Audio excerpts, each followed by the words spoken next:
ওরা আসবে আর তুমি এটা শুনে চুপচাপ চলে এলে। তুমি কি এটা জানো না যে শকুনি দুধকে ক্রীড়া মানেই না, যুদ্ধ মনে করে, আর ও এই যুদ্ধে জিততে চাইছে।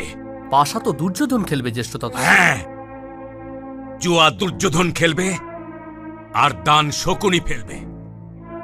কিন্তু জ্যেষ্ঠতাতশ্রী। বন্ধ করো তোমার এই কিন্তু বলা। যুদ্ধ রাজাদের মধ্যেই হয়ে থাকে, কিন্তু লড়াই সেনারাই করে। এই জন্য দূত সভাতে এই কথা তোলার ভুল করো না বিদুর।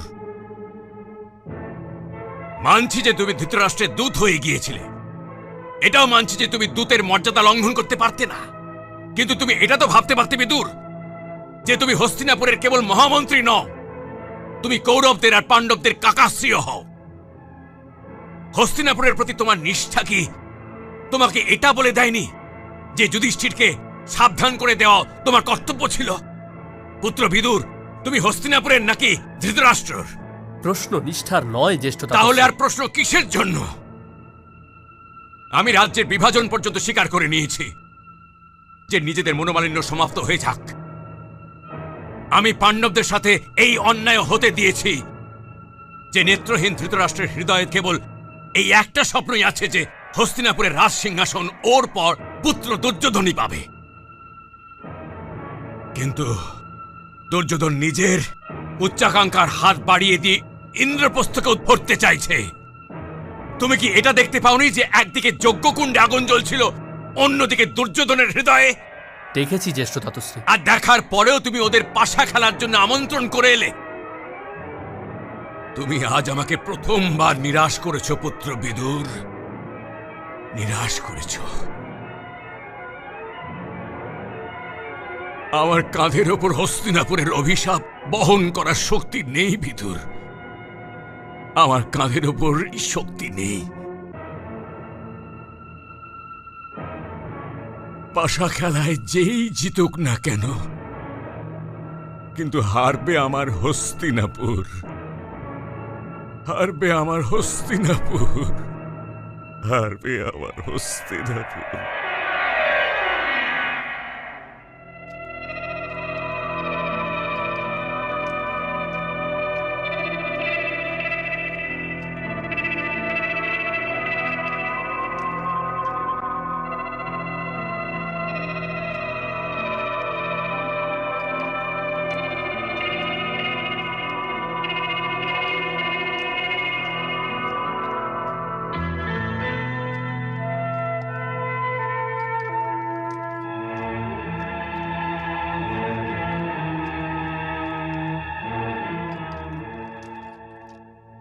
প্রণাম জ্যেষ্ঠতাতশ্রী। সৌভাগ্যবতী হও পুত্রী। বসুন না জ্যেষ্ঠতাতশ্রী। আমার বসার দিন সমাপ্ত হয়ে গেছে পুত্রী। মনে হচ্ছে আমার সর্বাঙ্গে নিরাশা বাসা বেঁধে শরীরটাকে অবসন্ন করে দিয়েছে।